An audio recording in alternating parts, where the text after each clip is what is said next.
Če tvoja spletna stran še ni tvoj najboljši prodajalec oziroma asistent, potem je ta epizoda podcasta definitivno zate. Razkrila ti bom 5 pogostih napak in tudi rešitev, ki jih lahko že danes implementiraš in izboljšaš svojo spletno stran. Hej, dobrodošel, dobrodošla v podjetniškem podcastu Legendarni, ki je namenjen vsem, ki želite svojim delom pustiti trajen pečat in ustvariti več kot le uspešen posel. Če se še pa ne poznava, moje ime je Maja in podjetnikom in podjetnicam pomagam pri gradnji brenda, vse od postavitev temeljev celostne grafične podobe, spletne strani, ki konvertira obiskovalce v stranke in rasti in razvoju brenda. Zdaj obstajajo nekako dve vrsti, če tako rečem, spletnih strani. Ene so bolj tiste, ki so okrasek, včasih niti ne najlepši, in druge spletne strani, ki so dejansko najboljši prodajalec oziroma asistent. Zdaj, če si že v moji družbi nekaj časa, potem že najbrž veš oziroma poznaš, da jaz v bistvu zagovarjam, da na podjetniški poti v resnici ne potrebujemo spletne strani, potrebujemo pa spletno stran, ki nam bo neka pomoč, ki nam bo asistent, ki nam bo prodajala in tako naprej. In če imamo samo spletno stran, ki je samo nek okrasek oziroma velikokrat slišim, ki je samo vizitka, zdaj, če od njej ne pričakujemo nobenega efekta, pač okej. Če pa si želimo, da bo res nam osvobodila čas, da bomo zato bolj uspešni, da bomo imeli več časa, bomo na avtomatu ogrevali stranke in tudi prodajali, to ne velja samo za izdelke in tako naprej, potem pa je zelo, zelo pomembno, da imamo res dobro spletno stran. In za dobro spletno stranjo ne samo, da prihranimo več časa, ne samo to, da si torej osvobodimo čas oziroma pridemo tudi do večjih zaslužkov, ampak v bistvu z dobro spletno stranjo gradimo tudi avtoriteto, gradimo na prepoznavnosti in tako naprej. Skratka, razlogov, zakaj je fajn imeti dobro spletno stran, učinkovito, takšna, ki nam bo doprinašala v našem poslu, je res, res veliko. Zdaj 5 pogostih napak ali pa velikih napak, ki jih vidim, pa bi jih rada podelila zdaj s tabo v tej epizodi in gremo kar v akcijo. Prva taka napaka, ki jo res vidim zelo pogosto, je, da je spletna stran brez strategije oziroma da nimamo zastavljene poti stranke. Kaj to pomeni? To pomeni, da velikokrat vidim, da se podjetniki ali pa podjetnice recimo odločijo, da bodo naredili svojo spletno stran, s tem nič ni narobe, in potem seveda pogledajo, kaj imajo kje, kaj imajo sosedje, kaj imajo oni na spletni strani in naredijo mogoče neko kopiranje, ne nujno, da direktno kopiranje kot avtorske pravice, ampak da kopirajo, te pa te strani potrebujem in jih potem nekako dajo na kup. In potem, ko jo objavijo, so velikokrat razočarani, ker pa ali ni obiskovalcev ali ni konverzije, torej da se obiskovalci ne pretvorijo v stranke in lahko hitro pride do razočaranja. Zdaj, kje je problem? Ti povem na enem konkretnem primeru. Predstavljaj si, da imamo en čudovit avto. Tukaj imamo en čudovit avto in zdaj si mi recimo, da odločimo, da želimo ta enaki avto mi pri sebi narediti. In če smo čisto iskreni, lahko gremo okoli tega avta, ga pogledamo, kako izgleda, kje ima kaj, vse pogledamo, naštudiramo in lahko v bistvu zunanjost čisto enako tudi naredimo. Torej bo avto od zunaj izgledal lahko popolnoma enako. Ampak, če mi ne gremo v ta avto pogledat, kaj je znotraj, kakšno, da ima mašino, da ima motor, da ima volan, da ima sedeže, in smo mi kopirali samo to pleh zunaj, ogrodje tega avta, nam ta avto ne bo kaj veliko koristil. Sploh, če se bi želeli z njim voziti. In zelo podobno je torej tudi pri spletnih straneh. Če mi v bistvu kopiramo samo neke zunanje dele, ki jih vidimo pri drugih, in nimamo od zadaj postavljene strategije, načrta, kako bomo peljali stranko, kakšne besede bomo uporabljali, kakšne delčke in tako naprej, potem seveda nam ta avto oziroma ta spletna stran ne bo prinašala rezultatov, ki si jih verjetno, če si na tej poti, pa če poslušaš to epizodo, si verjetno želimo. Želimo imeti avto, ki bo dobro vozil in tako naprej. Tako da, kaj je rešitev? Rešitev tukaj je, da pogledamo, kakšna je v bistvu pot stranke, a ne, in tukaj potem lahko se hitro nekako gremo v tiste smeri, ja, ampak lahko kliknejo tukaj, pa lahko potem pogledajo to in to, a ne. Jaz nimam samo ene poti stranke in tako naprej. Ampak dejstvo je, da če mi nimamo načrtovane neke idealne poti za našo idealno stranko, potem je seveda ne moremo peljati. Potem nimamo naravno je ne peljemo, po tej poti, a ne. Pa da samo še opozorim, tukaj ne govorimo o kakšni manipulaciji ali pa kakšnimi čudnimi prijemi, ampak jo v bistvu res peljemo, da bo to za njo je v bistvu najboljše in najbolj naravno, no, torej brez manipulacije ali kakšnih zavajanj. In kako naredimo pot stranke, da si v bistvu zastavimo oziroma načrtujemo vsak korak, kaj bi bilo smiselno. Primer, od kje bodo stranke sploh prišle na našo spletno stran? A bojo to družabna omrežja, a bojo to oglasi, kaj je naš fokus? In potem seveda je zelo smiselno, da potem link do naše spletne strani ali ne vem, ko objavimo nov blog, a ne, večkrat tudi pozovemo, jih povabimo, da je potem seveda to vse skupaj smiselno. Naslednji korak je, okej, zdaj, ko slišijo za nas, kaj želimo, da naredijo, a ne, ali jih bomo mogoče povabili na neko našo darilo, freebie, a ne, lead magnet, skozi katerega jih bomo potem lahko ogrevali, peljali naprej. Kaj se zgodi, ko pridejo na domačo stran? Kaj je najbolj smiselno, da naredijo? Tisti, ki so že ogreti, a ne, kaj naredijo naprej? Ali pa tisti, ki so novi, kaj je smiselno? Skratka, da načrtuješ pot po celotni strani oziroma pot svoje stranke, kako pride od tega, da prvič sliši do tebe, do tega, da ne samo, da postane stranka, ampak da je tudi navdušena stranka, ki deli še tebe naprej, ki te priporoča, mogoče lahko tukaj imaš spet kakšen sistem, priporočilni sistem, ki ti potem avtomatsko prinaša nove stranke. In če imaš to zgrajeno in smiselno postavljen vsak korak, potem seveda, je skoraj nemogoče, da bi tvoja spletna stran bila neuspešna, seveda pa je potrebno včasih tudi malo pretestirati, še kaj optimizirati, ampak če nimaš neke poti, potem seveda se tudi idealna stranka ne moreš pričakovati, da bo vedela, kaj je pa zdaj naslednji korak. Tako da definitivno pot stranke in pa strategija sta nujno potrebna za uspešno stran. Drugo točko, ki sem jo želela, ali pa napako, ki sem želela se dotakniti, je pa, da, nimamo določenega tistega prvega koraka. Kaj je tisti prvi korak, ko nekdo sliši za nas, ko nas zasledi, a ne? Kaj je tisto, da bo naredil? Zdaj, če govorimo to seveda o spletnih straneh, a ne, potem recimo, da nekdo ima težavo. Naša idealna stranka ima težavo, mogoče še nas ne pozna, odpre Google, vpiše, a ne, išče, kaj je tista rešitev, in recimo med zadetki se pojavimo tudi mi.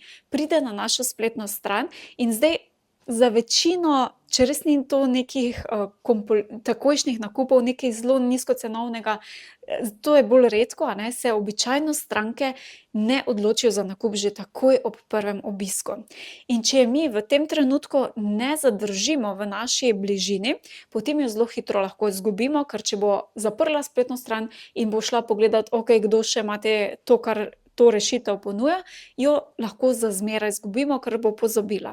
Če pa ji mi na tem koraku ponudimo nekaj, kar išče, a ne, neko brezplačno darilo visoke vrednosti in točno to, kar išče, potem pa seveda je zgodba lahko precej drugačna in jo lahko v bistvu, skozi to darilo potem tudi peljemo naprej, obdržimo v svoji bližini, a ne, in imamo torej res eno tako darilo, kot mu jaz rečem, darilo 2.0, ki je v bistvu ima transformacijo in naravno potem vodi v nakup. Zdaj, če te zanima več o darilu 2.0, kako ga narediti za svoj posel, bom spodaj pustila tudi link, da si lahko več prebereš.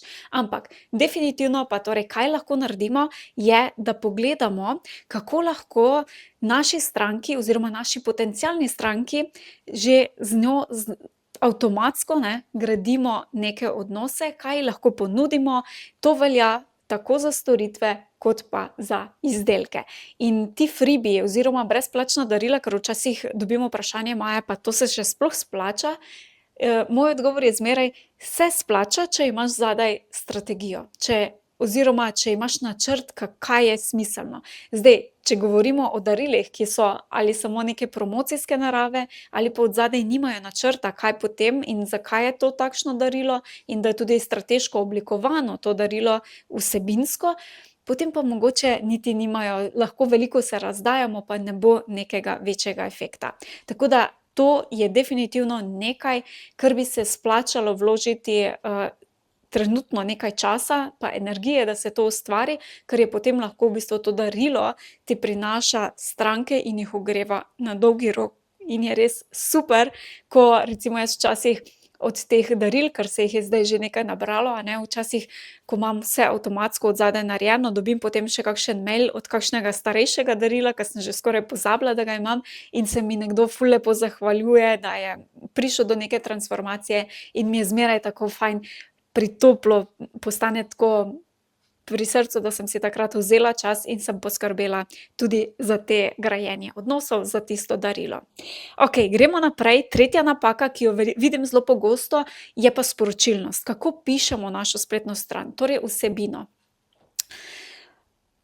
Kaj tukaj želim izpostaviti, je predvsem to, zdaj seveda sporočilnost, kako pišemo, torej copy same strani, a ne, besedila, to je seveda cela svoja znanost, umetnost, bi jaz temu rekla. Kar pa bi izpostavila, je to, da velikokrat vidim, da podjetniki pa podjetja svojo spletno stran razumejo, kot da je spletna stran oder za njih, kjer bojo oni v bistvu glavni igralci. In seveda lahko so, ni pa najbolj učinkovito. Veliko boljše je, če v bistvu v ospredje damo našo idealno stranko. Torej, da je v ospredju naša idealna stranka, da je na odru stranka in da v bistvu mi vsa besedila tudi tako prilagodimo, da je naša idealna stranka v ospredju, je ona tisti glavni igralec. Kako to izgleda v praksi? Da spletna stran ni napisana v stilu: mi smo najboljši, mi imamo najdaljšo tradicijo, mi, ampak da v bistvu pogledamo, ali lahko kako bi lahko to besedilo enako sporočilnost ali pa podobno pač povedali na drugačen način. Primer: mi imamo 20-letno tradicijo, bi lahko spremenili z 20-letnimi izkušnjami imamo veliko, torej že nekih izkušenj preteklih strank, tako da bomo zagotovo recimo našli tudi rešitev zate ali pa za tvoj specifičen problem, a ne. In je v ospredju damo stranko, ji povemo, zakaj bi to bilo za njo pomembno, in naredimo res lahko s sporočilnostjo, z besedili veliko, veliko več, a ne. Potem pa seveda, da tudi ni preveč besedil, ker tudi s tem lahko preobremenimo stranke, to tudi velikokrat vidim, a ne, ker podjetniki pa podjetnice so strokovnjaki na svojem področju in želijo vse deliti s svojimi strankami, ker jih imajo radi, ker želijo biti transparentni in iz tega, a ne, iz te pozitive želijo deliti, ampak na drugi strani je lahko to zelo neprijetno, ker verjetno si stranke velikokrat želijo samo rešiti čim prej ta problem, ki ga imajo, ne pa zdaj se izobraziti in prej prebrati cele kupe zadev, a ne. Tako da tukaj lahko pogledamo torej, ali imamo dovolj vsebine, da se lahko informirano odločijo in odstranimo vso besedilo, ki ni potrebno.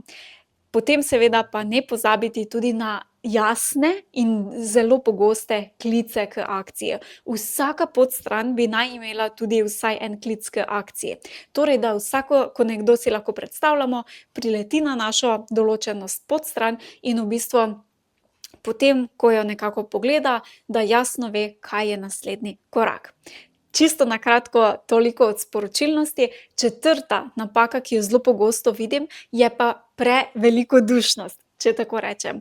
Vsaj s temi podjetniki pa podjetnicami, kaj jaz sodelujem, so bolj ali manj čisto vsi zelo velikodušni in želijo veliko dajati in tako, po mojem mnenju, je tudi ful lepo in pa tudi, ful je pač res lepo in, je lahko pa tudi zanka, v katero se velikokrat ujamemo, v stilu velikodušnosti oziroma prevelikodušnosti, če imamo recimo, ponudimo preveč ponudbe. Ti mogoče dam kar konkreten primer, da bo lažje za razumeti, ker sva nekaj časa nazaj, sem z eno stranko recimo sodelovala in sva delali analizo njene spletne strani, in ko si prišel na stran, je v bistvu zgoraj v meniju recimo imela 10 različnih ponudb, a ne. In za vsako ponudbo je potem se ji odprl še spodaj, meni, kjer je bilo v bistvu res za skrolati in skrolati še vseh teh ponudb. In seveda jaz sem jo potem vprašala: "Ampak to je nemogoče, da bi v bistvu katera potencialna stranka šla vse prebrati, vse pogledati in potem ugotavljati, kaj je zdaj tukaj pravo zanjo, kaj je tista rešitev, a ne." Čisto preveč. In ko sem jo vprašala, zakaj ima toliko vsega, a ne, mi je ravno to razložila oziroma pojasnila, da želi pač jim vse dati, ker so možne različne kombinacije, a ne, da si lahko potem zberejo, da je transparentna in tako naprej. Ampak to je zanka, v katero se lahko ujamemo in v bistvu dela škodo našemu poslu in pa našim strankam. Ker če se postavimo v bistvu mi v čevlje naše stranke, idealne stranke, verjetno naša idealna stranka se ne bo želela izobraževati o vsem tem, kar mi že poznamo in imamo ne vem koliko izkušenj in tega, a ne, ampak želi verjetno dobiti neko rešitev, brez da se mora sama diagnosticirati, kaj zdaj potrebuje in kaj je pravo za njo, se izobraziti, kaj vse sploh obstaja, a ne, ampak smo mi kot strokovnjak tam, da jim v bistvu damo za njen problem torej idealno rešitev.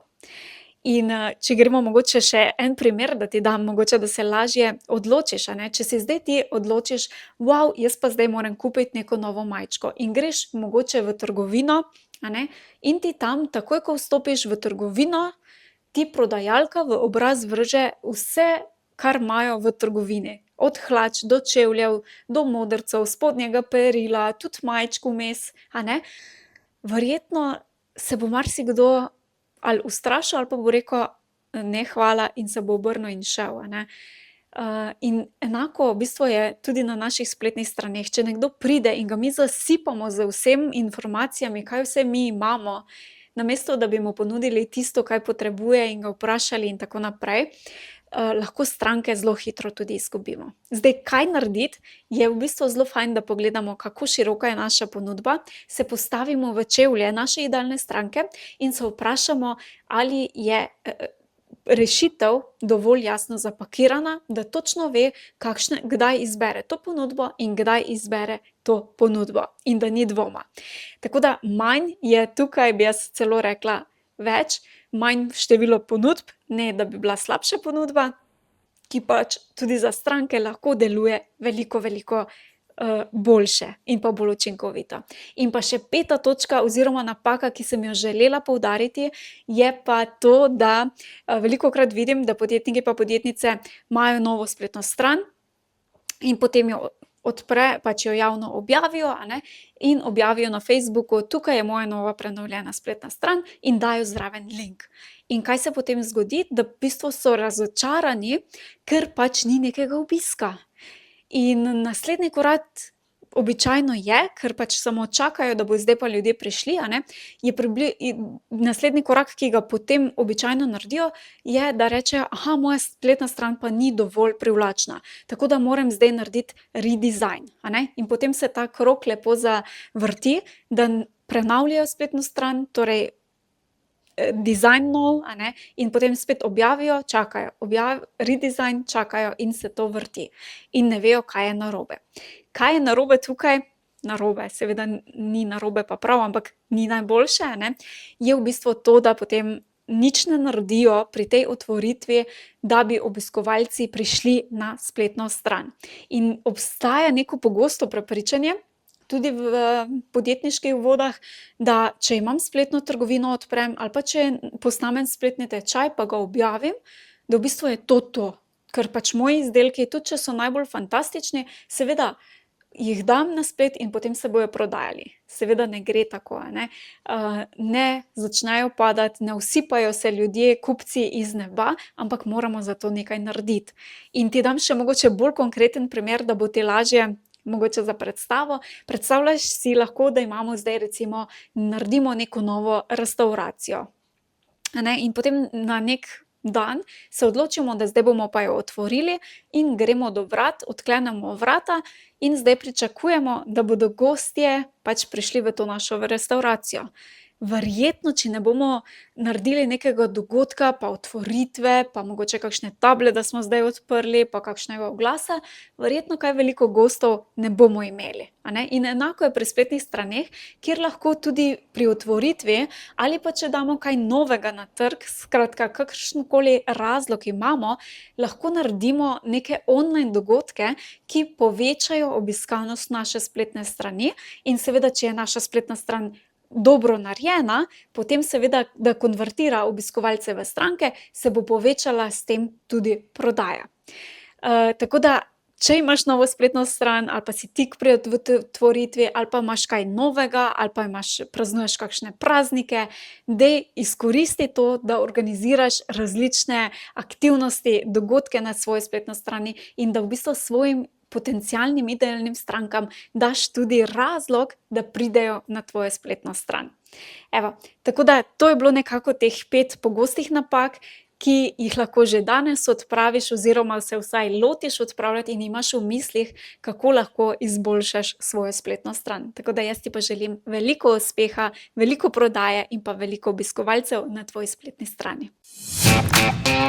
Hvala za tvoj čas in pozornost. Če ti je bila epizoda všeč, te vabim, da se naročiš na podcast na najljubši aplikaciji, kjer poslušaš podcaste in tako ne zamudiš naslednje epizode. Vesela bom tudi povratne informacije, kako ti je bila epizoda všeč in česa si želiš več. Hvala ti in naredi si čudovit dan.